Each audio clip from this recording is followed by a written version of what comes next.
everyone! Narito na po si Len para sa ating ika-170th day ng ating sharing ng devotion video. And ayan, today, thankful po tayo na na-accommodate natin ang ating mga bisita from Macau and they are already heading back to Macau para sa kanilang pag-i-stay doon. At si Ate Kate, ayan, ang mother ng ating mga bisita ay nagtatrabaho sa Macau. So, soon to be, if God's will, ay bibisita din tayo sa Macau para makasama natin si Ate Kate.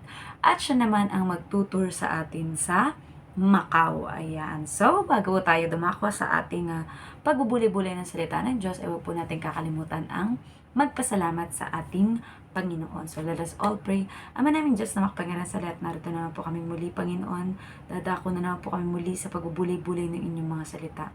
Ngunit lalong higit, Panginoon, amin pong inuuna ang pasasalamat, papuri at pagdakila sa inyong pangalan. Salamat sa buhay, kalakasan at hininga na ipinagkakaloob mo sa amin. At salamat sa pagtatagumpay sa bawat mga problema o pagsubok na aming napagdadaanan. And we are totally confident, Lord God, na hindi niyo kami pababayaan, iiwanan man. Kaya, the joy of the Lord is our strength. Ano man ang aming pagdaanan, gaano man kahirap, alam namin, Panginoon, na sa dulo ng lahat ng ito, Panginoon, ay katagumpayan. Dahil ang Panginoong Yesus ay victorious sa pagtubos sa aming kasalanan sa krus. Din po, Panginoon, dinadalangin namin ang lahat na makakapakinig at makakabasa ng aming devotion na ito, Panginoon, na kayo ang ihipo sa kanilang puso, isip, kaluluwa at espiritu, Panginoon. Nang sa gayon, Panginoon, ay maunawaan ng bawat isang mensahe na nais ipahatid ng inyong mensahe na ito, Panginoon. Alam po namin na kayo ang nagbibigay ng karunungan para sa bawat isa sa amin, Panginoon, at hindi kami ang magningning o ang aming glory, Panginoon, kundi ang inyong glory lamang po, Panginoon. Tunay na hindi namin kayang makatayo, Panginoon, ng ganito upang magbulay-bulay kung kami lamang po, Panginoon, ay mananangan sa aming sariling karunungan, Panginoon. Ngunit dahil kayo po ang aming pinagmumulan ng aming lakas at karunungan, Panginoon, kaya naniniwala kami, Panginoon, na ito ay maipapaliwanag ng may kaayusan, Panginoon, at maiintindihan ng bawat puso at espiritu, lalong higit ng aming kapwa, Panginoon. Habang buhay po kami at walang hanggang magpapasalamat sa Panginoong Yesus sa kanyang ginawang pagtubos sa aming mga kasalanan sa krus, Panginoon, na ang lahat ng hirap at sakit, Panginoon, ay tiniis niya alang-alang sa pagmamahal ninyo sa aming Panginoon. Gayun din po, salamat sa banal na Espiritu na siyang lagi naming gabay, Panginoon, nang sa gayon ang aming magagawa lamang ay para sa inyong kalooban, para sa inyong kalwalatian, at para sa inyong ikasasaya, Panginoon. Kayo po ang siyang maghari at mapapurihan. Salamat sa katubusan ng aming kasalanan. Nang sa gayon kami din po ay magpatawad sa aming kapwa na nagkakasala sa amin, lingid man o di lingid, Panginoon. Ikaw ang mataas at mapapurihan sa aming buhay. We honor you, we glorify you. This we pray in the name of our Lord Jesus Christ. Amen. So, ayan, nandito po tayo sa Lucas 20:44. Ayan, sabi dito, ngayon, kung Panginoon ang tawag ni David sa Kristo, bakit sinasabi ng mga tao na siya'y anak ni David? Message.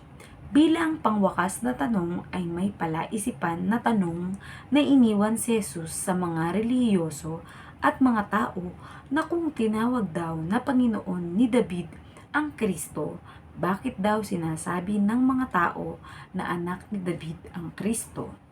Application. Marahil ay nakapag-research o baka hindi ang mga relihiyoso na ito gaya ng mga Pariseyo, Saduseyo at mga tagapagturo ng kautusan. Kung nakapag-research sila, matetrace nila na ang linya ng lahi ni David ang pinagmulan ni Jesus. Kung hindi naman sila nakapag-research, ay tunay na hindi nila alam na si Jesus ay mula sa lahi ni David. Kaya nga, tayong mga nagbubulay-bulay ng mabuting balita ng Diyos sa Biblia ay nakikita ang koneksyon ni David at ng Panginoong Jesus bilang katibayan ng pangako ng Diyos mula kay Abraham, dahil sila ni David at Judah ang kinakitaan ng Diyos ng katangian ng pagpapakumbaba, paghingi ng tawad, pananampalataya, at pag-ibig sa Diyos.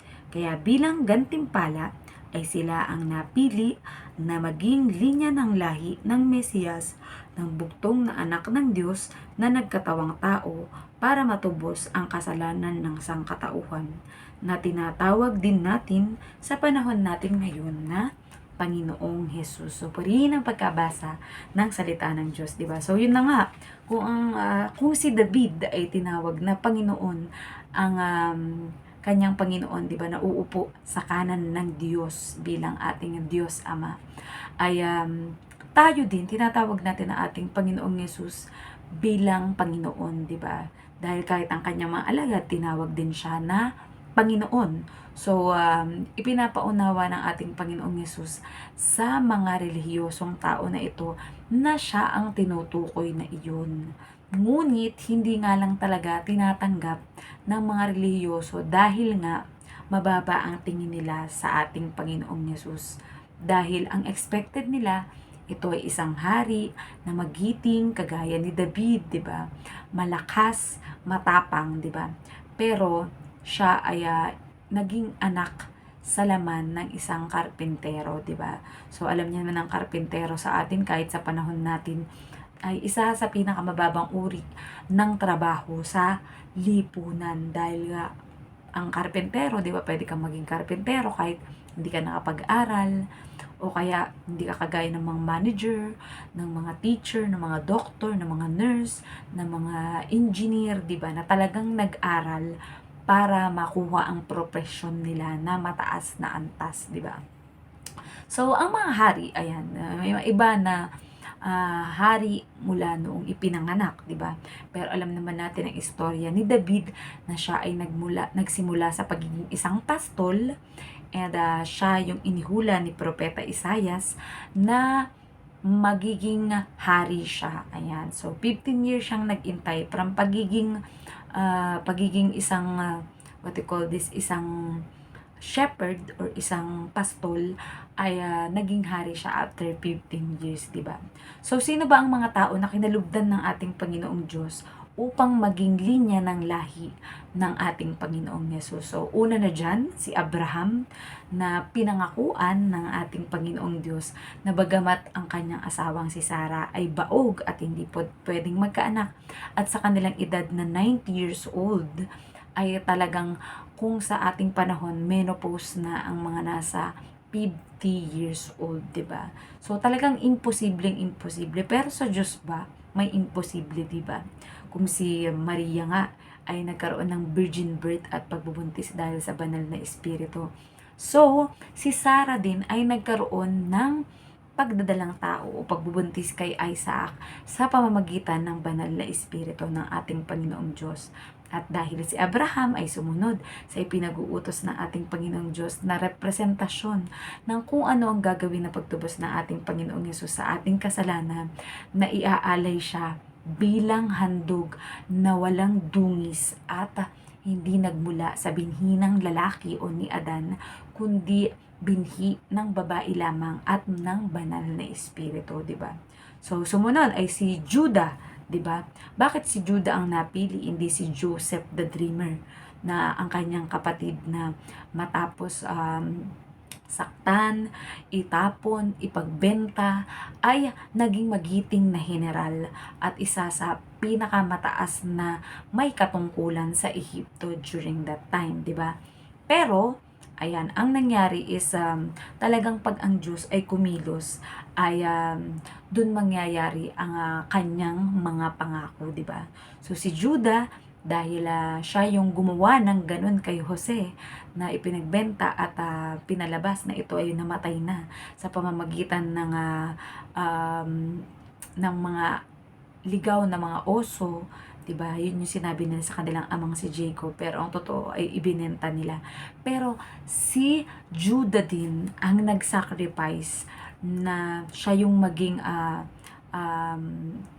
what you call this, prisoner, para hindi kunin ni Joseph nung hindi pa nila alam na ang kapatid nila ang pinakamataas sa Ehipto, ang kanilang bunsong kapatid na si Benjamin. Ayan. So, kumbaga, nagpaubaya ayan, nagparaya itong si Judah at willing siya na ialay ang kanyang buhay para lamang sa kapakanan ng kanyang kapatid at ng kanyang pamilya, diba? So, ganun din ang representation ng ginawa ng ating Panginoong Yesus na pagsasakripisyo na pag-alay ng kanyang sariling buhay para sa katubusan ng kasalanan, hindi lamang ng isa o dalawa, kundi ng buong sangkatauhan. Kaya mapalad ang mga taong tumanggap sa ating Panginoong Yesus bilang Diyos at tagapagligtas, because we are assured that we are redeemed, we are chosen, we are sanctified, we are justified by the Lord. Justified means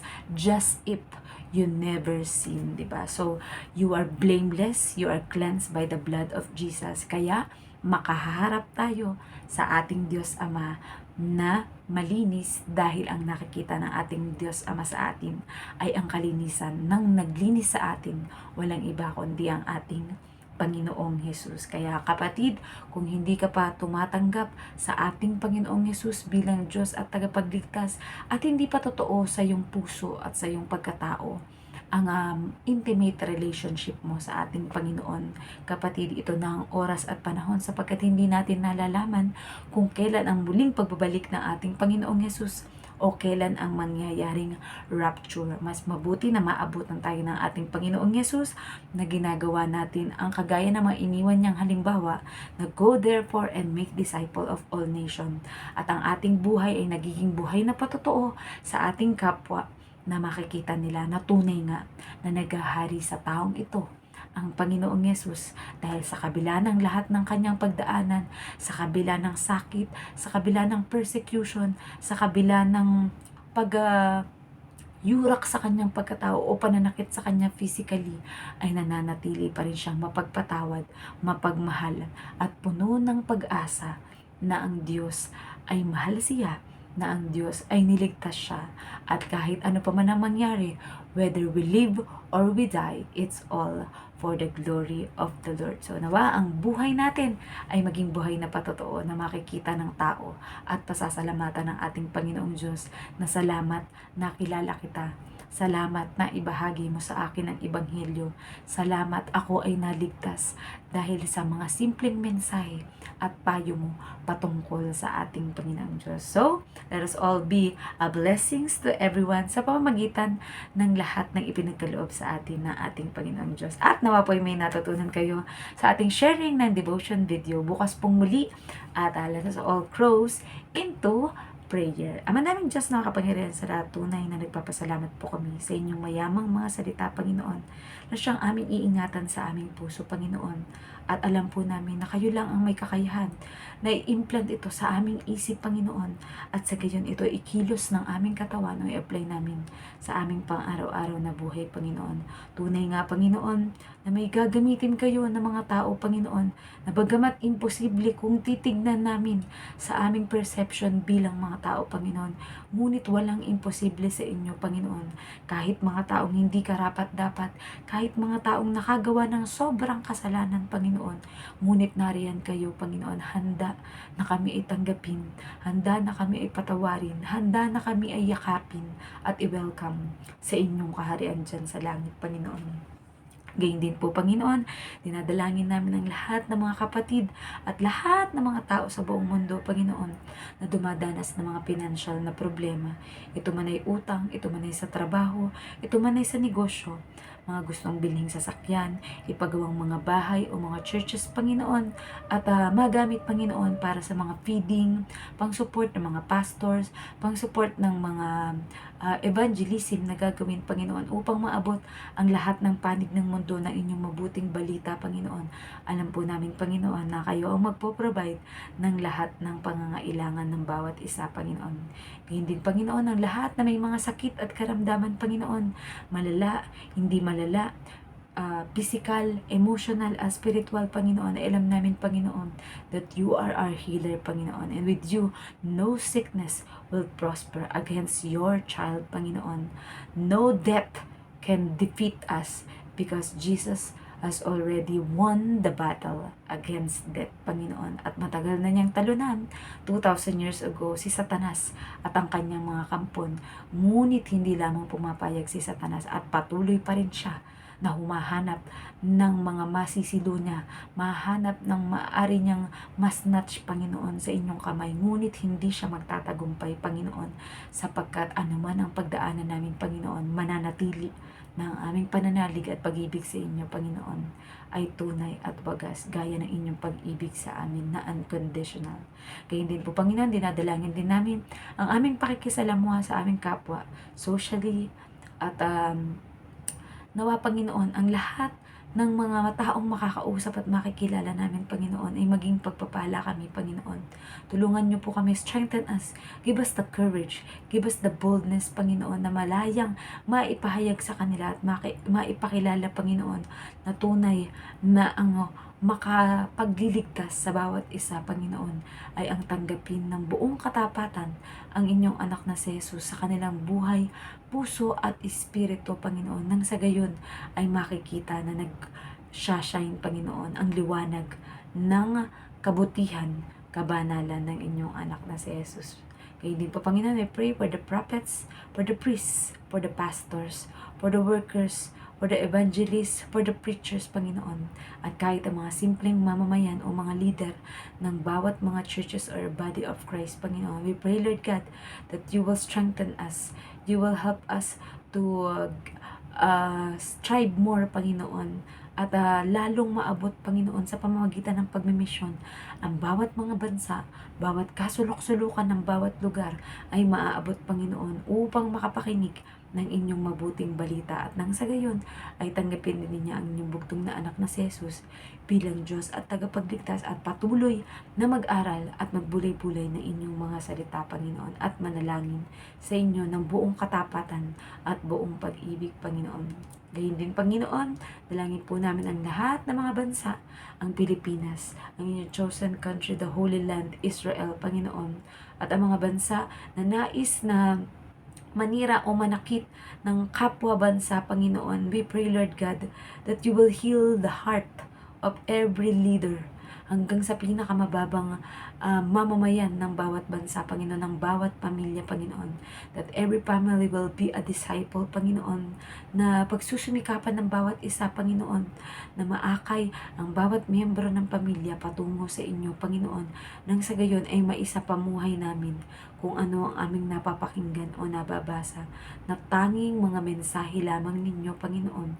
At dalangin namin, Panginoon, na ang bawat bansa, Panginoon, there will be a progress, there will be economic growth, Panginoon, at wala nang maghihirap, Panginoon, wala nang masasaktan o mahihirapan, Panginoon, wala nang magbubuwis ng buhay, Panginoon, alang-alang lamang para may mapatunayan ang bawat bansa, Panginoon. Subalit alam namin, Panginoon, na walang matigas na puso, walang matigas na isip sa inyo, Panginoon. Kayang-kaya niyong palambutin ang kahit na ano na damdamin o pag-iisip ng bawat tao, Panginoon, dahil kayo ang aming Diyos ng mga Diyos, ang Hari ng mga hari, at walang makapapantay sa inyong kabanalan, sa inyong pagmamahal, at sa inyong grasya at habag sa amin, Panginoon. Na bagamat di kami karapat-dapat, kami ay madungis, kami ay marumi, Panginoon, kung ihahambing sa inyo, Panginoon, ay walang-wala kami. Wala kaming maihaharap sa inyo, Panginoon, sapagkat para lamang kaming tuldok o butil ng mustasa, Panginoon, sa liit. Ngunit kahit gaano man kami kaliit, Panginoon, gasing liit man ng butil ng mustasa ang aming pananampalataya, Panginoon, ay nakasisiguro kami na mahal nyo kami, Panginoon, dahil nakikita nyo sa bawat isa sa amin ang inyong bugtong na anak na si Jesus na naghahari at isinasabuhay namin ang bawat mga aral at mga habilin niya, Panginoon, na gawin namin habang nabubuhay kami dito sa mundo. Kayo pong siya maghari, mapapurihan sa aming buhay, Panginoon, at ang mga secret petition at secret prayer ng bawat isa, Panginoon, na alam na namin dininig niyo na. Muli, binabalik po namin ang lahat ng papuri at pasasalamat sa tanging pangalan ng bugtong na anak na si Jesus. Amen. Good night pa sa ating lahat and God bless. Bye!